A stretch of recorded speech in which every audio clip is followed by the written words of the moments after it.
ఇప్పుడు ప్రభు యొక్క మాటలు విందాం. పరిశుద్ధ గ్రంథంలో నుంచి ఆయన యొక్క వాక్యాన్ని మనం ధ్యానించాం.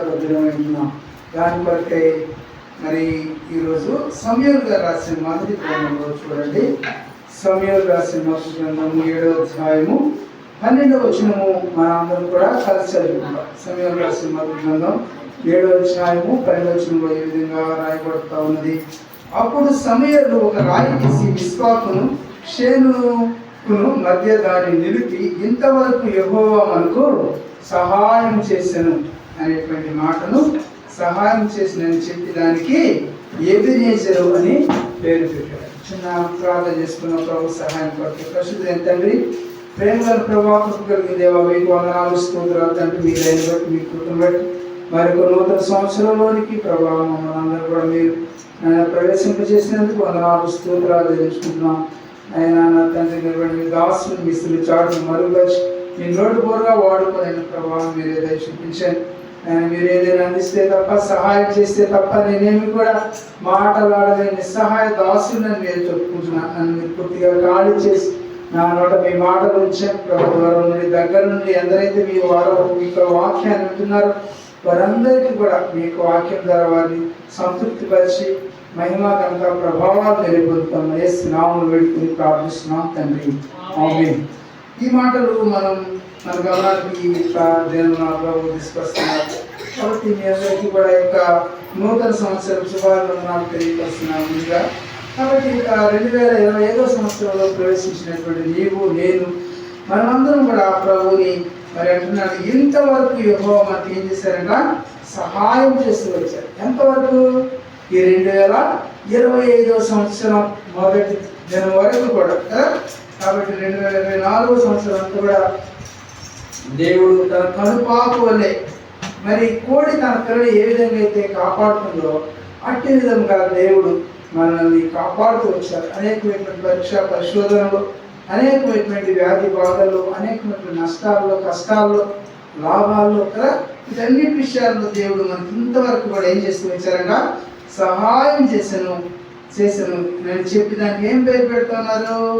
ఎబెనేజరు అనేటువంటి పేరు పెడు. ఎబెనేజర్ అనగా సహాయపురాయి అని మనం అర్థం. కాబట్టి మన దేవుడు మనకు సహాయపురాయిగా ఆయన ఇంతవరకు కూడా ఉన్నాడు. ఈ 2024వ సంవత్సరం అంతా కూడా, గడిచిపోయిన సంవత్సరం అంతా కూడా కాపాడి మరి నూతన సంవత్సరంలో దేవుడు మనకు మరి ఒక సహాయం చేస్తానని ప్రభు వారు మన గమనానికి మాట తీసుకొస్తారు. ఒక రాయి తీసి మిస్పాకును దానికి కూడా సమూయేలు ఈ మాటలు మన గమనాన్ని తీసుకొస్తున్నారు. మరొక మాట కూడా మనం చూస్తాం. ఆదికాండంలో మరి 28వ అధ్యాయం 18వ వచనంలో 28-18 కూడా చదువుకుంటాము. 28వ అధ్యాయము 18వ వచనం కూడా చదువుకుంటే అక్కడ మనకు ఇక్కడ అంటున్నాడు, తెల్లవారినప్పుడు యాకోబు లేచి తాను తలగడగా చేసుకున్న రాయి తీసి దాన్ని స్తంభముగా నిలిపి దాని కొన మీద నూనె పోసి ఏం చేస్తున్నారంట? మరియు అతడు ఆ యొక్క స్థలమునకు బేతేలు పేరు పెట్టెను. అయితే మొదట ఆ ఊరి పేరు లూజు అని మనకు తెలియబడతారు. కాబట్టి ఇక్కడ కూడా ఒక వ్యక్తిని మన గమనాన్ని తీసుకొస్తున్నారు. యాకోబుని తెల్లవారినప్పుడు యాకోబు లేచి తాను తలగడగా చేసుకున్నటువంటి రాయి తీసి దాన్ని ఏం చేశారంట? స్తంభముగా నిలిపి, ప్రభు స్తంభముగా నిలిపి ప్రభుకి ఆయన ఆరాధించినట్టుగా, ప్రార్థించినట్టుగా మనం చూడగలుగుతున్నాం. కాబట్టి ఇంతవరకు కూడా దేవుడు మనకు సహాయం చేస్తూ వచ్చాడు. యాకోబు కూడా మరి ప్రార్థించినప్పుడు దేవుడు యాకోబు కూడా సహాయం చేసినటువంటి వాడు. మన కింద భాగం అంతా కూడా చదివితే మనకు ఆ మాటలన్నీ కూడా స్పష్టంగా అర్థమవుతా ఉంటాయి. కాబట్టి ఎంతవరకు యెహోవా మనకి ఏం చేశారు? సహాయం చేస్తూ వచ్చారు. ఎంతవరకు అనేది మనం చూసినప్పుడు ఈ 2025వ తేదీ సంవత్సరం జనవరి నెల 1వ తారీఖు వరకు కూడా దేవుడు మనం ఇంతవరకు కూడా సహాయం చేస్తూ వచ్చాడు, నడిపిస్తూ వచ్చాడు. కనుక ఇది ప్రభువుని మనం ఆత్మక సత్యంతో మన ప్రభువుని మనం ఆరాధించి మన ప్రభువుని మనం ఘనపరిచబద్దులమైంటున్నాం. కాబట్టి మరి ఇక్కడ చూస్తాం, ఆరాధన కొరకు కొన్ని తలంపులు మనం చూద్దాము. ఈ మాటలు మన గమనానికి ప్రభు తీసుకొస్తున్నప్పుడు కొన్ని మాటలు మనం చదువుకుని మరి దాని కొరకే మనం సిద్ధపడవలసిన వారు వెంటున్నాము.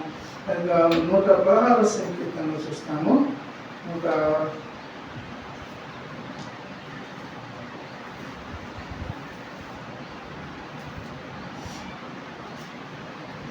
116వ సంకీర్తనలో కొన్ని మాటలు మనం చదువుతాము. 116వ సంకీర్తన 2-3 వచనాలు చదువుకుంటాం. 2-3 వచనాలు చదివితే అక్కడ అంటున్నాడు, ఆయన నాకు చెవియొగ్గెను, కావున నా జీవిత కాలమంతయు నేను ఆయనకు మొరపెట్టెదను. మరణ బంధంలో నన్ను చిక్కుకొనిండెను, పాతాళపు వేదనలో నన్ను పట్టుకొనిండెను, శ్రమయు దుఃఖము నాకు కలిగినట్లు. కాబట్టి అప్పుడు ఏమంటున్నాడు, అప్పుడు యెహోవా దయచేసి నా ప్రాణమును విడిపింపుమని యెహోవా నామమును బట్టి నేను మొరపెట్టుతాను అని దావీదు మన గమనాన్ని తీసుకొస్తున్నారు. కాబట్టి ఆయన నాకు చెవియొగ్గెను. కాబట్టి దేవుడు మన యొక్క ప్రార్థన పైన చెవియొగ్గేటువంటి దేవుడు ఉంటున్నాడు. ఆయన నాకు చెవియొగ్గెను, కావున నా జీవిత కాలం అంతయు నేను ఆయనకు మొరపెట్టేదను.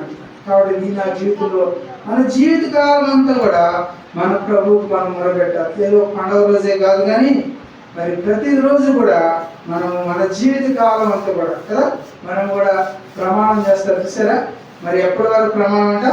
జీవిత కాలం వరకు ప్రమాణం అంట. కాబట్టి నా జీవితంలో ప్రభుతో మనం ప్రమాణం చేస్తున్నాం, మనుషులతో కాదు. కాబట్టి ప్రభుతో మనం ప్రమాణం చేసినప్పుడు, కావున నా జీవిత కాలం అంతయు నేను ఆయన ఏం చేస్తానని ఆయనకు మొరపెడతానంట దావీదు. కాబట్టి మన జీవితంలో కూడా మరి ఈ 2025వ సంవత్సరం అంతా కూడా మన ప్రభుకి మనం మొరపెట్టేటువంటి వారిగా ఉండాలి. మన ప్రార్థనలు ప్రభు వినిపించేటువంటి వారు ఉండాలని దేవుడు కోరుకుంటున్నాడు. 3వ వచనం అంటున్నాడు, మరణ బంధములు నన్ను ఏం చేశాయట? మరణ బంధములు నన్ను చుట్టుకొని ఉండను, పాతాళపు వేదనలు నన్ను ఏం చేస్తామనేట? పట్టుకొని ఉండను అంటున్నాడు. ఇక్కడ మరణ బంధాలు నన్ను చుట్టుకొని, కాబట్టి ఎన్ని మరణ బంధాలు కదా మనం చుట్టుకుని ఉన్నాయి. అనేకమైనటువంటి పాతాళపు వేదనలు నన్ను ఏం చేస్తానంట? అవి నిన్ను నన్ను కూడా పట్టుకుని విడిచిపెడతాను. అవన్నీ కూడా పట్టుకుని నిన్ను నన్ను కూడా విడిచిపోతా ఉన్నాయి. అయితే ఇలాంటి పరిస్థితుల్లో దేవుడు మనకి ఏం చేస్తాడంట? ఆయన మనకు సహాయం చేస్తానని చెప్పాడు. శ్రమయు దుఃఖం నాకు కలిగను అంటున్నాడు. కాబట్టి ఇలాంటి పరిస్థితుల్లో కూడా ప్రభు నిన్ను నన్ను కూడా ఆయన ఆదరిస్తూ ధైర్యపరుస్తూ ఆయన నిన్ను నన్ను రక్షిస్తున్నటువంటి దేవుడు ఉంటున్నాడు. ఆయన కాపాడేటువంటి దేవుడు ఉంటున్నాడు. కనుక మరణ బంధములు అనేకమైనటువంటి నేను చుట్టుకుని ఉండవచ్చు. అయితే ప్రభు అయిన యేసుక్రీస్తు వారు వాటి నుంచి నేను విడిపించి నేను రక్షించేటువంటి వారు మన ప్రభు అయిన యేసుక్రీస్తు వారు. అందుని బట్టి మనం ఈ ప్రభుని ఆరాధించి మన ప్రభుని మనం గణపరచబద్దులమంటున్నాం. అయితే పాతాళపు వేదనను కూడా నన్ను పట్టుకుని ఉండేను అని చెప్తున్నాడు. కాబట్టి పాతాళపు వేదనను కూడా మనం పట్టుకునేటప్పుడు దేవుడు మరి అంత మాత్రమే కాకుండా మనకి ఏం కలుగుతుందంట? ఆ పాతాళపు వేదనను మనం పట్టుకున్నప్పుడు మనకి ఏం కలుగుతుందంట? శ్రమ కలుగుతుంది. రెండవది దుఃఖము కలుగుతుంది. కాబట్టి ఎన్ని శ్రమలో దుఃఖాల్లో నుంచి కూడా దేవుడు మరి ఇంతవరకు కూడా శ్రమ దుఃఖం నాకు కలిగాను. అప్పుడు ఏమంటున్నాడంటే 4వ వచనంలో, అప్పుడు యెహోవా దయచేసి నా ప్రాణమును విడిపింపుమని యెహోవా నామమును బట్టి నేనేం చేస్తున్నానంట? మొరపెట్టాడు. కాబట్టి మనం కూడా ప్రభు నామములో మనం మొరపెట్టి ప్రార్థించినప్పుడు దేవుడు మన ప్రార్థనలన్నీ కూడా ఆలకించి మన ప్రార్థనలకు ఆయన జవాబిచ్చేటువంటి దేవుడు ఉంటున్నాడు. అలాగే 7-8 వచనాలు కూడా చదువుతాం. ఇదే భాగంలో 7-8 వచనంలో, నా ప్రాణము యెహోవా నీకు క్షేమము విస్తరింపజేస్తున్నాడు, తిరిగి నీ విశ్రాంతిలో ప్రవేశింపుము. మరణం నుండి నా ప్రాణము కన్నీళ్లు విడకుండా నా కన్నులను జారి పడకుండా నా పాదమును నువ్వేం చేసావంట? తప్పించి ఉన్నాడు. కాబట్టి మన ప్రభు గడిచిన సంవత్సరం అంతా కూడా మనం ఎలాగూ కాపాడుతూ వచ్చారు, ఎలాగూ నడిపిస్తూ వచ్చారు అనేటువంటి మాటలు మన గమనాన్ని తీసుకొస్తే, నా ప్రాణము యెహోవా నీకు ఏం చేస్తానంట?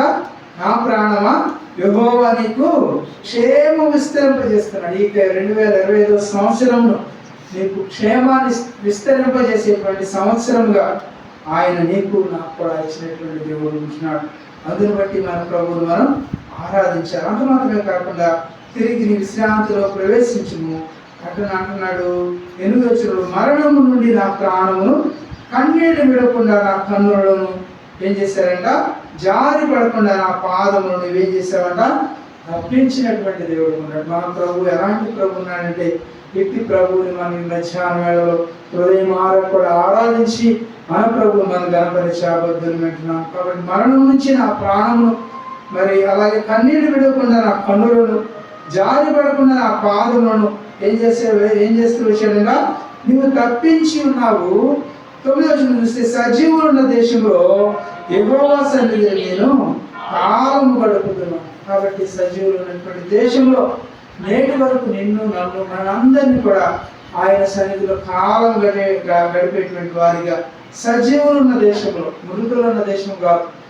ఈ యొక్క దేశం ఏ దేశం అంట, సజీవులు ఉన్నటువంటి దేశంలో యెహోవా సన్నిధి, ఎవరి సన్నిధిలో అంట, యెహోవా సన్నిధిలో నీవు నేను కూడా ఏం చేయాలంట, కాలము మరి గడుపుదము అని ప్రభువుని యేసుక్రీస్తు వారు మాట్లాడుతూ వస్తున్నారు. కాబట్టి ఈ 2025 సంవత్సరము నీకు నాకు కూడా ఆయన సన్నిధిలో మనం కాలం గడిపేటువంటి వారిగా ఉండాలని ప్రభువుని యేసుక్రీస్తు వారు మీ నా గమనానికి ఆయన తీసుకొస్తున్నారు. అలాగే కీర్తన గ్రంథం 65వ సంకీర్తన 11వ వచనం చదువుకుంటాము. 65వ సంకీర్తన 11వ వచనంలో కూడా గమనించినప్పుడు, సంవత్సరమును నీ దయా కిరీటము ధరింప చేసి ఉన్నావు, నీ జాడలు సారము వెదజల్లుచును అని దేవుని వాక్యం సెలవిస్తాను. కాబట్టి సంవత్సరమును మనకి ఏం చేశాడంట, ఆయన యొక్క దయతో ఒక కిరీటముగా నీకు నాకు ఒక కిరీటాన్ని దేవుడు ఆయన దైవం ఈ 2025 సంవత్సరమును దయా కిరీటముగా ప్రభువుని యేసుక్రీస్తు వారు మనకు ధరింప చేసినటువంటి కారణాన్ని బట్టి మన ప్రభువుని హృదయమార కూడా ఆరాధించి మన ప్రభువుని మనం కనపరిచ మరి బద్ధులమై ఉంటున్నాం. కాబట్టి ఇంతగా మన దేవుడు 100వ కీర్తనలో కూడా చూస్తాము. 100వ కీర్తన 3వ వచనంలో కూడా గమనిస్తే, 100వ కీర్తన 3వ వచనంలో మనం గమనిస్తామండి. ఆ కీర్తనలో కూడా చూస్తే 100వ కీర్తన, కాబట్టి ఆ 100వ కీర్తన 3వ వచనంలో ఏం రాయబడుతుంది, యెహోవాయే.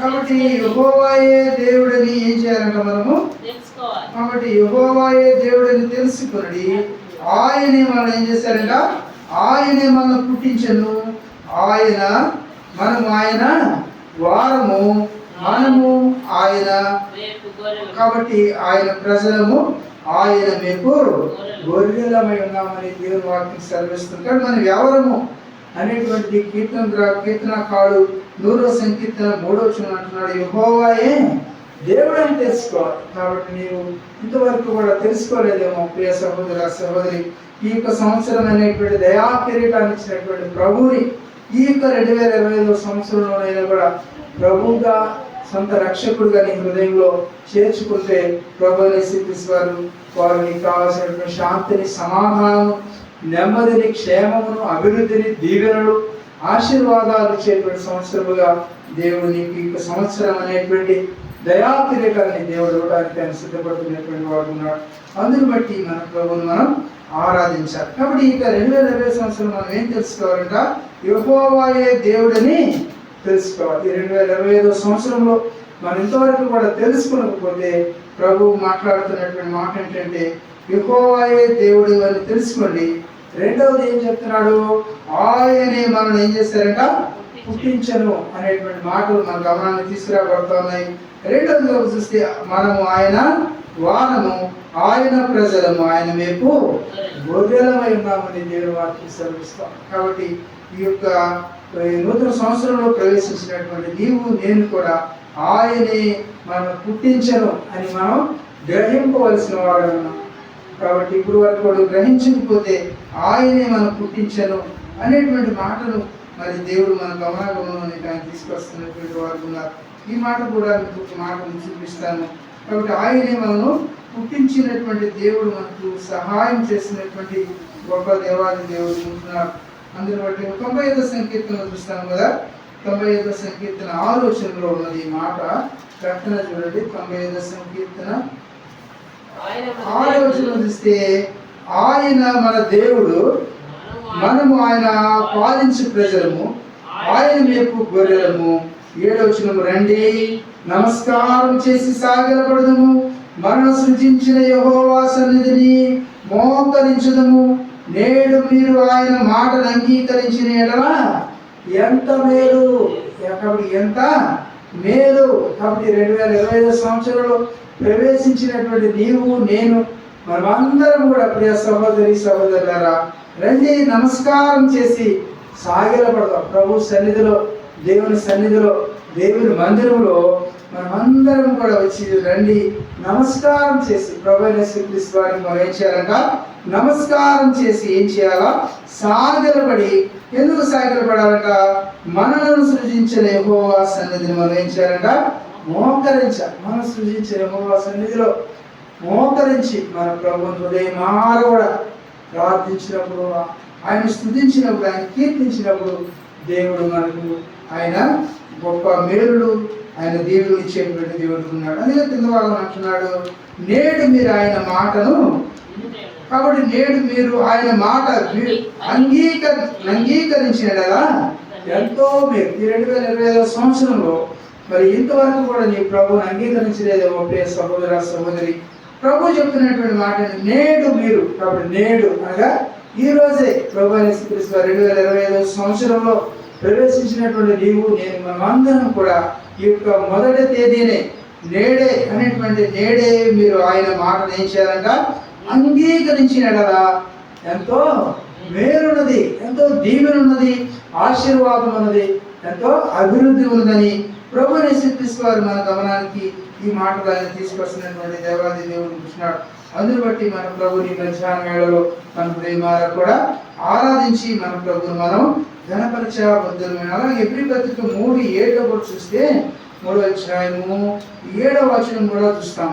ఎబ్రీ రాసిన పత్రికలో కూడా ఈ మాట చూస్తామండి. ఆ 7వ అధ్యాయం 3వ అధ్యాయము 7వ వచనం 3:7 కూడా చదువుకుంటాం. మరియు కాబట్టి 3వ అధ్యాయము 7వ వచనంలో పరిశుద్ధాత్ముడు ఏం చెప్తున్నాడంట? కాబట్టి నేడు మీరు ఆయన శబ్దమును వినినెడలా అరణ్యములో శోధన దినమందు కోపము పుట్టించిన వాని వలె మీ హృదయములు కఠినపరచుకొనుడి. రెండవది ఏం చేస్తానంట? మీ హృదయములు కఠినపరచుకోమాట. ఈ 2025 సంవత్సరంలోకి ప్రవేశించినటువంటి నీవు నేను మనమందరం కూడా ఈ యొక్క సజీవుల దేశంలో ఉన్నటువంటి మనమందరం కూడా నేడు మీరు ఆయన శబ్దమును వినేయాలి. శబ్దం అనగా ఆయన యొక్క మాటను వినేయడలా అరణ్యములో శోధన దినమందు కోపము పుట్టించిన వారి వలె కాకుండా, మరి ప్రభు అంటున్నాడు కోపం పుట్టించిన వారి వలె కాకుండా మనం ఏం చేయాలంట? మీ హృదయంలో ఏం చేయాలంట? కఠినపరచుకోమాట. ఈ 2025 సంవత్సరంలోనైనా మీ హృదయాన్ని మెత్తనపరచుకోండి. ప్రభు యేసుక్రీస్తు వారిని మీ సొంత రక్షకుడిగా అంగీకరించండి. ఆయన రాజులకు రాజుగా, ప్రభువులకు ప్రభువుగా ఉన్నటువంటి దేవుడు ప్రభు యేసుక్రీస్తు వారు. ప్రభు యేసుక్రీస్తు వారు ఏ మతానికో, కులానికో, ఏ దేశానికో, ఏ ప్రాంతానికో సంబంధించిన వాడు ఎంత మాత్రం కానే కాదు సుమా. ప్రభు యేసుక్రీస్తు వారు అందరికీ కూడా దేవుడై ఉన్నాడు. అందరికీ ప్రభు అని రాయబడు. యేసుక్రీస్తు అందరికీ ప్రభు, అందరికీ కాదు. ప్రభు యేసుక్రీస్తు వారు ఈ లోకంలో అందరికీ కూడా ప్రభువుగా, రక్షకుడుగా, రాజుగా ఉన్నటువంటి ప్రభువుని ఈ మధ్యాహ్న వేళలో మనం హృదయమారా కూడా ఆయన ఆరాధించాలి. నేడు మీరు ఆయన శబ్దం వినేలా మీకెంతో మేలు అంటున్నాడు. కాబట్టి మీ హృదయంలో మీరు కఠినపరచుకోమాటని దేవుని వాక్యం ద్వారా ప్రభు నిన్ను నన్ను కూడా హెచ్చరిక కూడా చేస్తున్నారు. మరొక మాట కూడా మనం చూస్తామండి. ఈ మాటలు కూడా మరి మార్కు సువార్తలో ఏమంటున్నాడు? మార్కు సువార్త 3వ అధ్యాయము 5వ వచనం 3:5 కూడా చదువుతాము.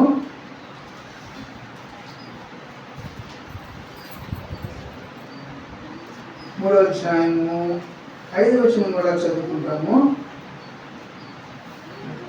మార్కు సువార్త 3వ అధ్యాయము 5వ వచనం కూడా చదివితే మనకు కాపాడుతూ ఉన్నటువంటి మాట, ఆయన వారి హృదయ కాఠిన్యమునకు దుఃఖపడి కోపంతో వారిని కలయ చూసి నీ చెయ్యి చాపుమని ఆ మనుషునితో చెప్పినాడు. కాబట్టి నీ నా జీవితంలో ఈ 2020 సంవత్సరంలో ప్రవేశించినటువంటి నీవు నేను కూడా మరి ప్రభు యేసుక్రీస్తు వారికి కోపం పుట్టించకుండా ఆయన మాట్లాడుతున్నటువంటి మాట ఏంటంటే వారి హృదయ కాఠిన్యమునకు దుఃఖపడ్డాడు ప్రభు యేసుక్రీస్తు. కాబట్టి ప్రభువుని దుఃఖింప చేయకుండా నీవు నేను కూడా ప్రభువుని మన సొంత రక్షకుడు అంగీకరించి మన యొక్క పాపములు ఒప్పుకుని ఆయన సన్నిధిలో విడిచిపెట్టినప్పుడు దేవుడు నమ్మదగిన వాడు, నీతిమంతుడు కనుక ఆయన మనకు సమస్త దుర్నీతి నుండి మనం విడిపించి ఆయన నిన్ను నన్ను కూడా శుద్ధులుగా చేసేటువంటి దేవుడు ఉంటున్నాడు.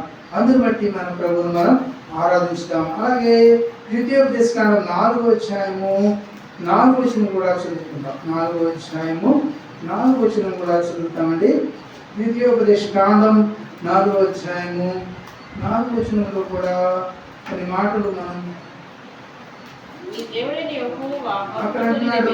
ప్రభువు యేసుక్రీస్తు వారు ఎవరని ఇక్కడ చెప్తున్నారంటే 4వ అధ్యాయము 4వ వచనంలో నీ దేవుడైన యెహోవా మీ దేవుడైన యెహోవాను హత్తుకొనిన మీరందరూ కూడా ఎలా ఉన్నారంట? నేటి వరకు సజీవులై ఉన్నారు. కాబట్టి ప్రభువు యేసుక్రీస్తు వారిని మనము నేటి వరకు హత్తుకున్న బట్టి నా మటుకు నేనైతే మరి గుడ్డలు వచ్చి చేసుకుని చెప్పగలను.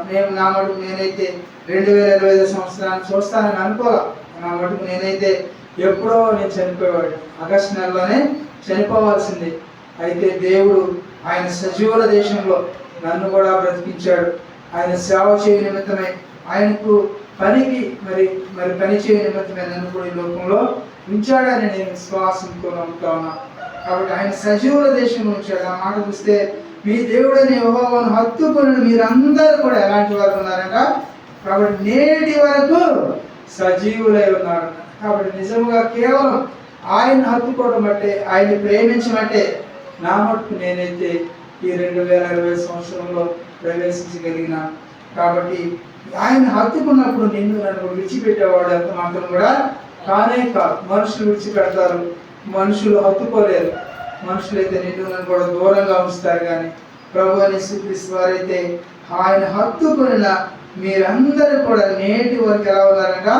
సజీవులుగా ఉంచిన. ఈ యొక్క సజీవుల దేశంలో నిన్ను నన్ను కూడా సజీవుడుగా సజీవురాలిగా ఈ లోకం ఉంచినందుకు మన ప్రభువు హృదయం వారు కూడా ఆరాధించి మన ప్రభువును మనం ఘనపరచబద్దులు వింటున్నాం. యెషయా గ్రంథంలో 38వ అధ్యాయం 17 వచనం కూడా చదువుకుంటాము. 38:17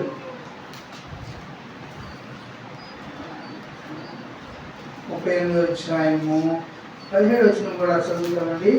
ఆ మాట కూడా మన హృదయానికి. కాబట్టి 38:17లో ఏం రాయబడుతుంది? వికృతమైన ఆయాసము. కాబట్టి వికృతమైన ఆయాసము నాకు నెమ్మది కలుగుటకు కారణమైను. నీ ప్రేమ చేత నా ప్రాణమును నాశనమును గోతి నుండి విడిపించితివి.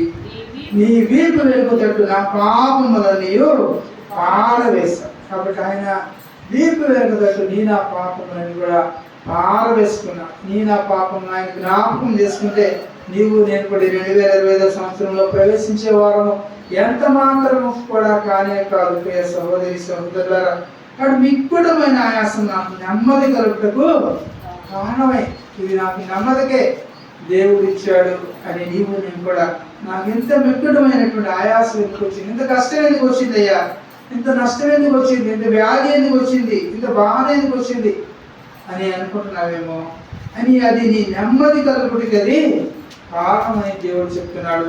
నీ ప్రేమ చేత నా ప్రాణమును ఏం చేస్తూ వచ్చారట?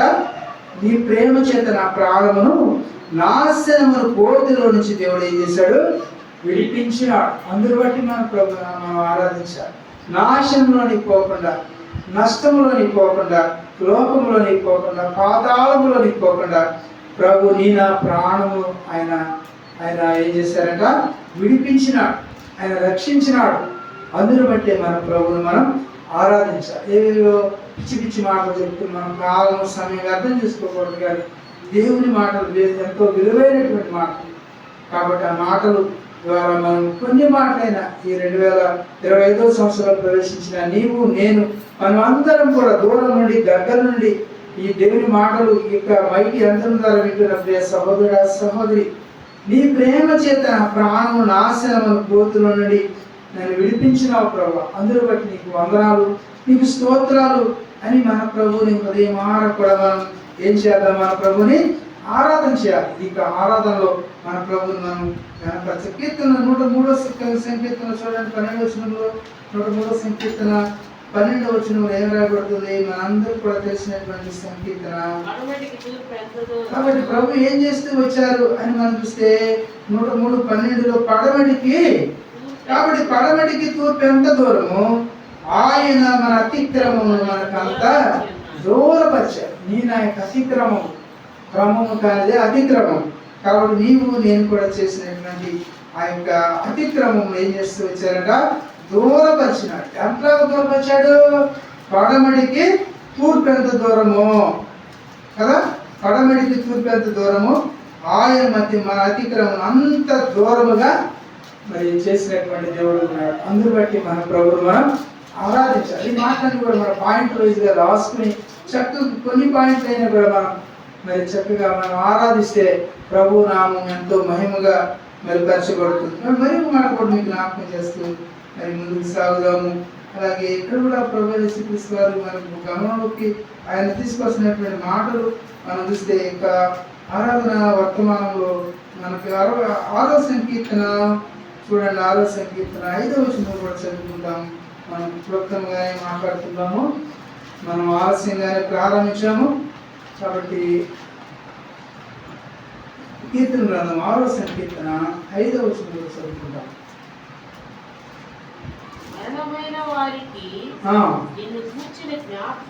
కాబట్టి ఇక్కడ అంటున్నాడు ఆరాధన వర్తమానంలో మన గమనాన్ని తీసుకొస్తున్నాడు. 6వ సంకీర్తన 5వ వచనంలో మన గమనానికి తీసుకున్న మాట ఏంటంటే, చివరి బాగా చదువుకుంటారు, పాతాళంలో ఎవరు నీకు కృతజ్ఞతాస్తుతులు చెల్లించుదురు అంటున్నారు. కాబట్టి పాతాళంలో పోతే మనకు కృతజ్ఞతాస్తుతులు చెల్లించడానికి ఎంత మాత్రం కూడా మనకు ఆవిష్కారం లేదు. కనుక మన ప్రాణం మనలో ఉండగానే, మన దేహంలో ఉండగానే మన ప్రభుని మన సొంత రక్షకుడిగా అంగీకరించి మన ప్రాణం ఉండగానే మన ప్రభుని, అందుకని దావీదు నా ప్రాణమా యెహోవాను సన్నుతించుము, నా అంతరంగంలో సమస్తము ఆయన పరిశుద్ధ నామమును సన్నుతించుమంట. కాబట్టి నీ నా జీవితంలో ఆయన మనం సన్నుతించినప్పుడు, ఆయన మనం ఆరాధించినప్పుడు ప్రభు ఆరాధనకు యోగ్యుడిగా ఉంటున్నాడు.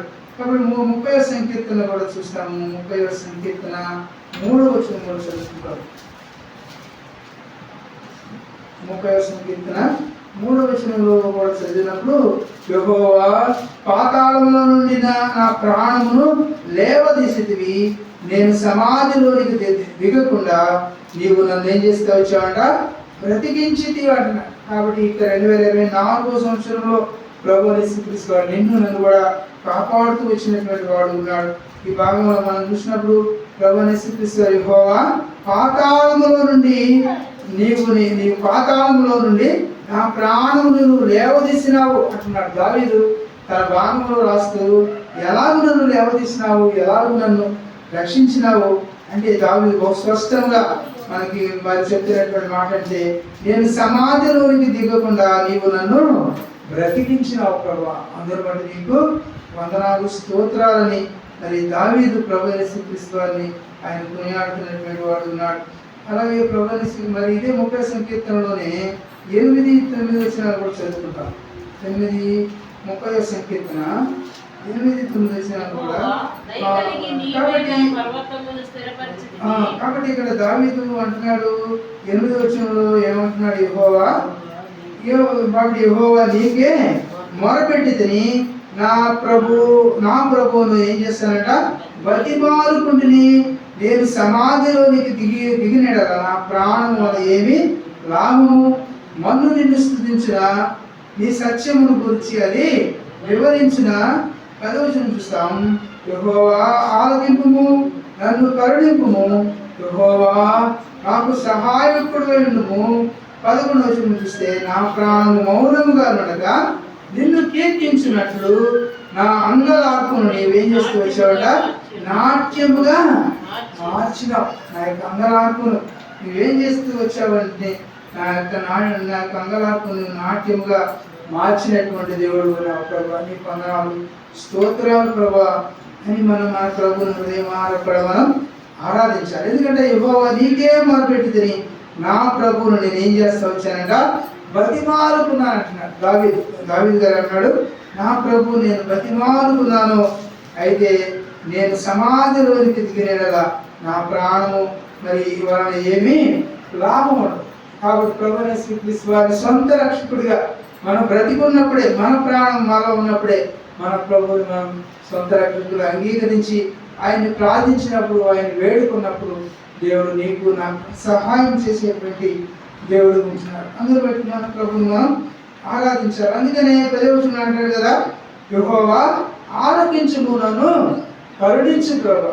కనుక ఈ యొక్క సంవత్సరంలోనైనా కూడా నన్ను కరుణించు ప్రభా, ఆలకించు, నా ప్రాణము మౌనముగా నన్ను నిన్ను కీర్తించున్నట్టు. కాబట్టి నీ నాయకులో ఉన్నటువంటి ప్రాణం ఉన్నది, మనలో ఉన్నటువంటి ప్రాణముతో మనం ఏం చేయాలంట, ఆయన్ని మనము కీర్తించాలి. ఈ ఆరాధన అంటే ప్రభుని మనం కీర్తించాలి. ఎవరికి కూడా ఇలాంటి సమయం ఎవరు అనమాట. కాబట్టి ఈ సహవాసంలోనే ప్రభువుకి మరి ఆరాధించేటువంటి సమయాన్ని భక్తులు ఇస్తూ ఉంటారు. ఎక్కడ కూడా సమయం ఉండదు, అందరూ కూడా వారే మాట్లాడతారు, మిగిలినటువంటి వారు నోరెత్తడానికి కూడా అవకాశం ఉండదు, ఒక పాట పాడటానికి కూడా అవకాశం ఉండదు. కాబట్టి ఇక్కడ అంటున్నాడు, ప్రభు అంటున్నాడు, నా ప్రాణము మౌనముగా నిన్ను కీర్తించినట్లు నా అంగలార్పును ఏం చేశామంట, నాట్యముగా మార్చావు. నేనైతే నాకున్నటువంటి పరిస్థితిని బట్టి నేనైతే అంగలార్చవలసిన వాడిని, ఎంతో రోధించవలసినటువంటి పరిస్థితి, నేను నా కుటుంబం నా సభ్యులంతా కూడా. అయితే దేవుడు ఏం చేశాడంటే, నీవు నాట్యముగా నన్ను మార్చినావు ప్రభు, అందుని బట్టి నీకు వందనాలు స్తోత్రాలు అని మన ప్రభుని హృదయమార కూడా మనం ఆరాధించి మన ప్రభుని మనం గణపరిచాం. అలాగే ఇర్మియా గ్రంథం 50వ అధ్యాయము 34వ వచనం చదువుకుంటాం. 34వ వచనం, 50వ అధ్యాయము 34వ వచనం కూడా మనం చదువుకుంటే, ఇర్మియా గ్రంథం 50వ అధ్యాయము 34వ వచనం తీసిన వారు చదవండి. ఏమి రాయబడుతుంది, వారి విమోచకుడు బలవంతుడు, సైన్యములకు అధిపతి యెహోవా అని ఆయనకు పేరు, భూమికి విశ్రాంతి కలుగు చేయుటకును. కాబట్టి బబులోను నివాసులను కలవరపరచుటకును ఆయన బాగుగా వాదించి వారి రాజ్యమును ఏం చేస్తారంట, కడముట్టిస్తారు. కాబట్టి ప్రభుని స్తుతిస్తారు. నీ పక్షంగా వాదించేటువంటి గొప్ప దేవాది దేవుడు కూర్చున్నాడు. మన దేవుడు ఎవరంట, వారి విమోచకుడు బలవంతుడు. నీవు నేను కూడా ఆరాధించేటువంటి ప్రభుని స్తుతిస్తారు. ఆయన బలవంతుడైన దేవుడు, నిత్యుడగు తండ్రి, సమాధానకర్తయగు అధిపతి అని ఆయనకు పేరు కలిగినటువంటి దేవుడు. ఆయన చెప్తున్నటువంటి మాట ఏంటంటే, ఆయన బాగుగా వాదించి వారి వ్యాజ్యమును కడ ముట్టిస్తాడు. కాబట్టి నీ పక్షముగా వ్యాజ్యం ఆడేటువంటి దేవుడు, నీ పక్షముగా వాదించేవారు మన ప్రభు అయిన యేసుక్రీస్తు. అందుని బట్టి మన ప్రభుని ఈ మధ్యాహ్నం వేళలో ఉదయమార కూడా ఆరాధించి మన ప్రభుని మనం గణపరచుదాము. కాబట్టి ఇంతవరకు కూడా మన మూల వాక్యం ఏంటంటే, ఇంతవరకు యెహోవా మనకి ఏం చేస్తూ వచ్చారంట, సహాయం చేస్తూ వచ్చాడు. కనుక అందరి బట్టి మన ప్రభుని ఉదయమార కూడా కొంత సమయం చెప్పబడిన లేఖన భాగాలు ఆధారం చేసుకుని మన ప్రభుని విరిగి నలిగిన హృదయంతో ఈ 2024వ సంవత్సరంలో ప్రవేశించిన నీవు నేను కూడా ప్రభుత్వముగా కొంత సమయం మనం ఆరాధించున్నాము.